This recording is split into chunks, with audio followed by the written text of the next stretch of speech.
Menjelang Hari Raya Idul Adha, Indonesia justru dimasuki wabah penyakit mulut dan kuku atau PMK yang menyerang hewan berkuku genap seperti sapi, kerbau, kambing, hingga hewan liar seperti gajah dan rusa. Dikutip dari laman Siaga PMK, ditjenpkh.pertanian.go.id, sejumlah gejala klinis dari penyakit ini antara lain lepuh pada gusi hewan, air liur yang keluar berlebihan, luka pada kuku hingga lepas, lepuh pada mukosa mulut, dan lepuh pada lidah.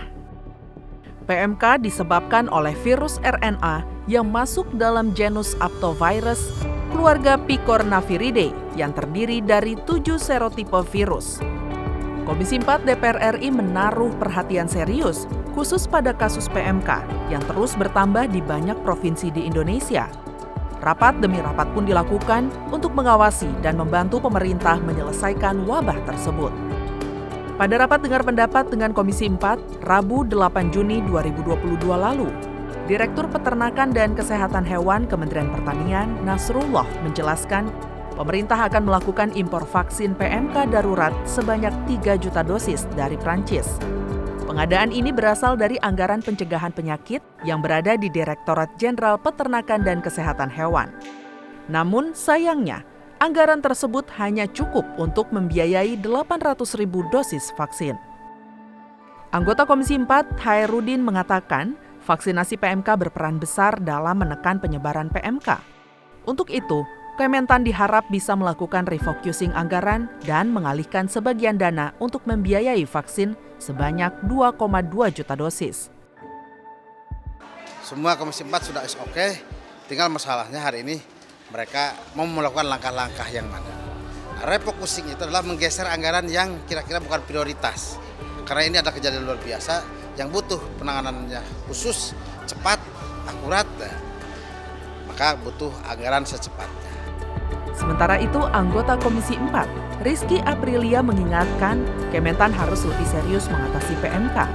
Menurutnya, Kementan selama ini terlihat menganggap remeh penyebaran PMK pada hewan ternak. Mengingat dalam waktu dekat masyarakat akan merayakan Hari Raya Idul Adha yang membutuhkan banyak stok hewan kurban.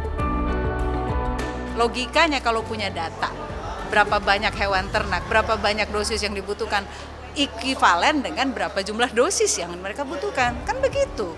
Nah tapi kan sampai sekarang tidak pernah dijawab kok. Nah makanya kenapa kalau tadi teman-teman nanya kok marah, ya marah dong. Udah dikasih spare waktu dari waktu rapat terakhir, coba aja dicek rapat terakhir kapan, ya kan? Ada spare waktu loh, tapi kok tidak dianggap serius gitu. Kementan juga memperkirakan sekitar 3 juta dosis vaksin PMK akan masuk ke Indonesia pekan kedua Juni. Namun, hingga kini, Kementan masih kesulitan anggaran untuk pengadaan vaksin tersebut. Dalam rapat anggaran Komisi 4 DPR RI dengan Kementan pada Senin 13 Juni lalu, terungkap bahwa anggaran pembelian 3 juta dosis vaksin tersebut mencapai 180 miliar rupiah. Ditambah total anggaran 4,4 triliun rupiah untuk keseluruhan penanganan PMK. Anggota Komisi 4 DPR RI Khalid menyampaikan pemerintah sudah mulai fokus untuk menangani PMK, namun belum ada tindakan konkret di lapangan. Masih ada permasalahan anggaran yang menjadi permasalahan utama untuk menangani PMK. Maka kemarin kami Komisi 4 bersepakat untuk tahap awal agar dapat dilakukan refocusing internal. Maka kami di kesimpulan Komisi 4 bersepakat kebutuhan untuk dalam waktu cepat itu sebesar 180 miliar. Di mana anggaran 180 miliar ini kami sepakat pertama 80 miliar diambil di PKH itu sendiri. Di mana anggaran PKH itu adalah refocusing di PKH untuk kebutuhan PMK. Kemudian 100 miliar lagi kami bersepakat agar diambil di dirjen-dirjen lain dalam Kementerian Pertanian.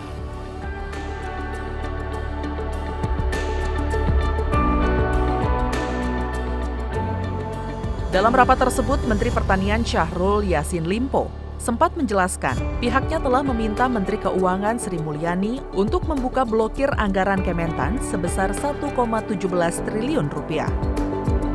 DPR RI menilai wabah PMK tidak bisa dianggap remeh. Negara dan pemerintah, khususnya Kementerian Pertanian, harus cepat menangani PMK untuk mengantisipasi permasalahan PMK yang lebih krusial di tengah masyarakat.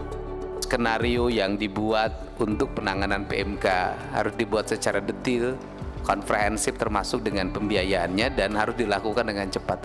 Karena kita berpacu dengan waktu. Apalagi kalau ngomong Idul Adha, itu kan tinggal beberapa hari lagi. Nah, ini yang menjadi fokus kita utama. Karena ini adalah penyelamatan ekonomi rakyat yang sangat luar biasa. Tim Liputan TVR Parlemen melaporkan.